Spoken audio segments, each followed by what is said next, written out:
Good morning, everyone. First, I want to express my gratitude for the opportunity Mr. Nafi has given to me, and to my fellow colleagues, thank you so much for taking the time to join me this morning. Me, Theophania Kisani Heliana Maharani, with the last ID number of 10 and 75, are excited to be here today to present a research by Remanda in 2023 that titled Drying Temperature and Maltodextrin Addition Effects on our Flow Structure and Physical Properties of Powdered Coconut Juice. This session will cover about 4 main points, including introduction, methodology, result and discussion, also conclusion. Please feel free to give suggestions during the presentation in the comment section below. And now I'd like to start with something we all know and love, and that is, yes, sugar. I'm pretty sure that all of us know that in Indonesia, one of the most common and delicious sugars comes from coconut sap that could turn into a brown or orange sugar. However, this form can be a bit of a hassle. Why? Because they took longer time to dissolve in liquids and have a shorter shelf life than conventional sugar we know. Not so practical for everyday life. But that's where the innovations come in. By converting coconut sap into powdered sugar, we can make it more practical with a longer shelf life due to reduced moisture. But the issue is, we mentioned that coconut has a high sugar content and it leading our powdered sugar to thickness. So, to make a high-quality powdered coconut sugar that is easy to use, we needed to solve this sticky problem first, which is why we add coating agents like maltodextrin to fix those problems. Also dried it into a less moisture powdered sugar.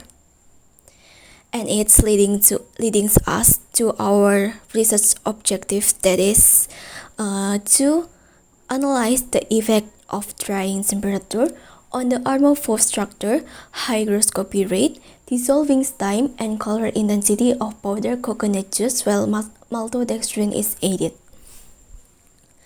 Now let's move on the methodology of the result of the research.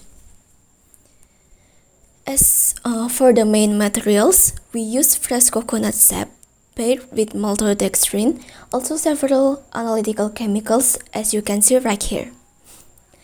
As for the tools, there is vacuum oven, chromometer, X-ray diffraction or XRD system, also essential lab gadgets. Next up is the research approach with the stage 1 drying process. This is where we mix coconut juice with maltodextrin at 7:3 ratio. Then came the drying performed in a vacuum oven with 4 different temperatures, including 50, 60, 70, and 80 degrees Celsius. Move to the stage 2, that was all about testing in physical and structure. First, we test the armor force and crystalline structure using XRD. Second, we test the hygroscopy rate. Third, using the CIA lab method, we assess the color intensity of the samples with a chromometer. And last but not least, we check the dissolution time using magnetic stirrer. And once we had our result, we move on to the stage 3, the data analysis using the MRT system. That's all the methodology. Now let's break down to the result and discussion of our study. And let's see at figure 1 here, showing XRD result.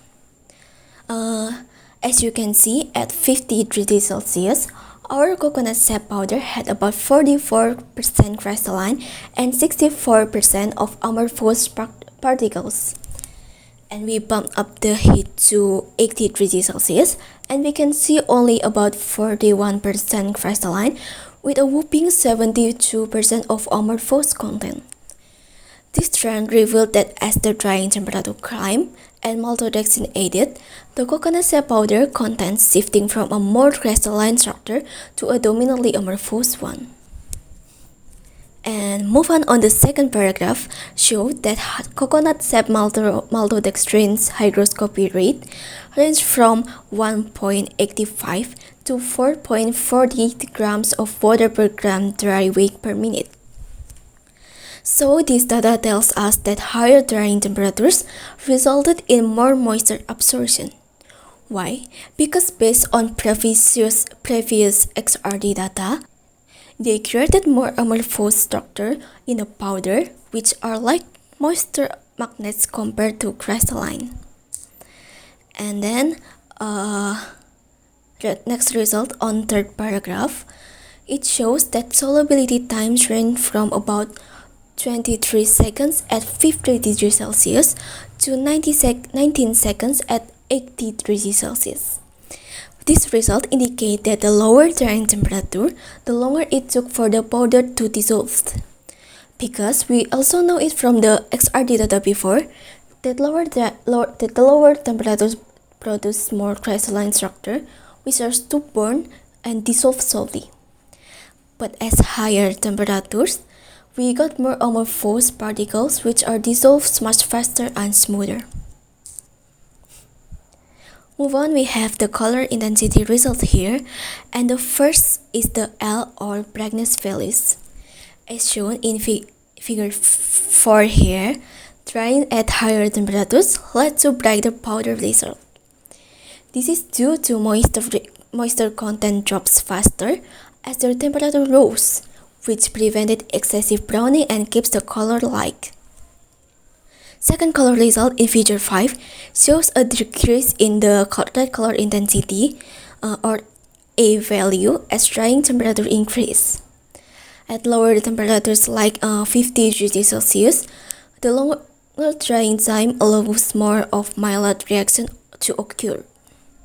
But as the heat rising, the reaction slow and it loses some of that red tint.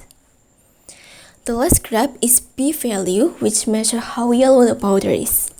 In figure 6, you can see that lower drying temperatures resulted in a richer yellow hue, and this came from a natural pigment in coconut sap called saccharotin, and from caramel pigment produced when sugar reacted with amino acids. Okay, in summary, the results highlight the impact of drying temperatures and maltodextrin addition on powdered coconut sugar.